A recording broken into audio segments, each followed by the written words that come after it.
दोस्तों, एक टाइम था जब यूक्रेन रशिया का ही हिस्सा हुआ करता था।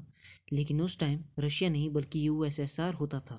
1991 में यूएसएसआर के डिवीज़न हुआ और ये कई छोटे छोटे देशों में बंट गया, जिनमें से यूक्रेन भी एक था। लेकिन अभी भी यूक्रेन रशिया के अंडर ही काम करता था और रशिया को ही फॉलो करता था। और तो और रशिया के प्रेसिडेंट ने यह भी कहा था कि रशिया और यूक्रेन अलग नहीं है। लेकिन अब सवाल यह उठता है कि रशिया ने यूक्रेन पर अटैक क्यों किया। तो दोस्तों, 2014 से पहले रशिया और यूक्रेन के बीच के संबंध बहुत ज़्यादा अच्छे थे। ऑल ओवर रशिया को यूक्रेन आराम से फॉलो करता था। लेकिन 2014 के बाद हालात एकदम से बदल गए, जिसमें यूक्रेन यूरोपियन कंट्रीज की तरफ अपना इंटरेस्ट दिखा रहा था। लेकिन यह बात रशिया को बिल्कुल पसंद नहीं थी। रशिया चाहता था कि यूक्रेन यूरेशियन इकोनॉमिक यूनियन को ज्वाइन करे, मगर यूक्रेन ने इसके लिए साफ मना कर दिया। और उसके कुछ टाइम बाद यूक्रेन ने नेटो मेंबरशिप अर्थात North Atlantic Treaty Organization join करने के लिए इंटरेस्ट दिखाया। इस नेटो ऑर्गेनाइजेशन में छोटे छोटे देशों ने ट्रीटी साइन किया, जिसका मकसद था कि अगर किसी एक देश पर भी हमला हुआ तो यह पूरे नेटो ऑर्गेनाइजेशन पर हमला माना जाएगा और सभी नेटो मेंबर इसका मुंहतोड़ जवाब देंगे। इसलिए ये सब देश अपनी आर्मी को ज़्यादा स्ट्रांग बना रहे हैं। इसको बनाने का मेन कारण यही था कि यूएसए और यूरोपियन कंट्रीज यूएसएसआर को काउंटर कर सके।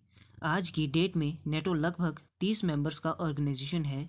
इसी से यूएसए रशिया को झुका रहा है और यूएसए की आर्मी रशिया के बॉर्डर तक पहुंच चुकी है, जिससे यूएसए बड़ी आसानी से रशिया को हरा सकता है। इसी वजह से यूएसए और यूरोपियन कंट्रीज रशिया की आसपास वाली कंट्रीज को अपना सदस्य बना रही है। और रशिया नहीं चाहता कि यूक्रेन नेटो का सदस्य बने, नहीं तो रशिया का बॉर्डर एक्सपोज हो जाएगा। इन सब कारणों से यूक्रेन की जनता इसके बीच बुरी तरह से पिस रही है। यूक्रेन के प्रेसिडेंट ने पीछे हटने से मना कर दिया है। और तो और कुछ समय पहले यानी 2021 में रशिया के प्रेसिडेंट ने एक नोट लिखा था, जिसमें उन्होंने कहा था कि यूक्रेन और रशिया के बीच के संबंध बहुत अच्छे हैं। लेकिन अब सवाल यह उठता है कि तो अगर इतने ही अच्छे संबंध थे तो ये आपस में लड़ाई क्यों कर रहे हैं। लेकिन चाहे जो भी हो, पिस तो बीच में यूक्रेन की जनता ही रही है। इसलिए यूक्रेन की आर्मी कम होने के कारण सिविलियंस को भी आर्मी ट्रेनिंग दी जा रही है, ताकि यूक्रेन सभी हालातों का सामना आराम से कर सके। लेकिन इस वॉर से ज़्यादातर नुकसान तो यूक्रेन का ही हो रहा है, जिसमें साइबर अटैक तक की नौबत भी आ सकती है।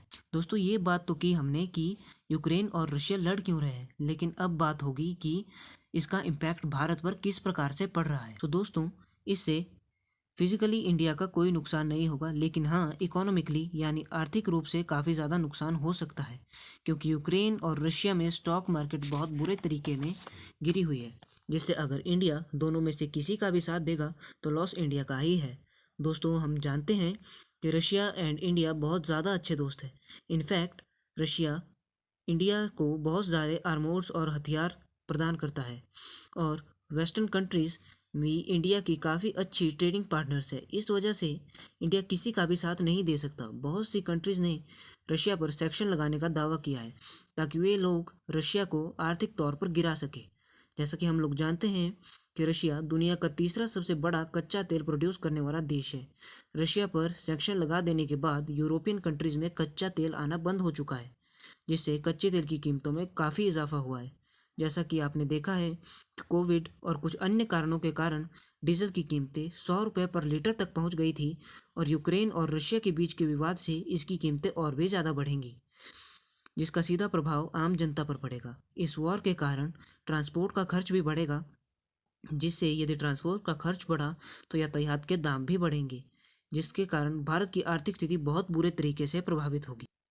ऐसी ही और अधिक जानकारी के लिए जुड़े रहिए हमारे चैनल डायनेमिक एज के साथ। मैं मिलता हूँ आपसे नेक्स्ट वीडियो में। So tata, bye bye, take care.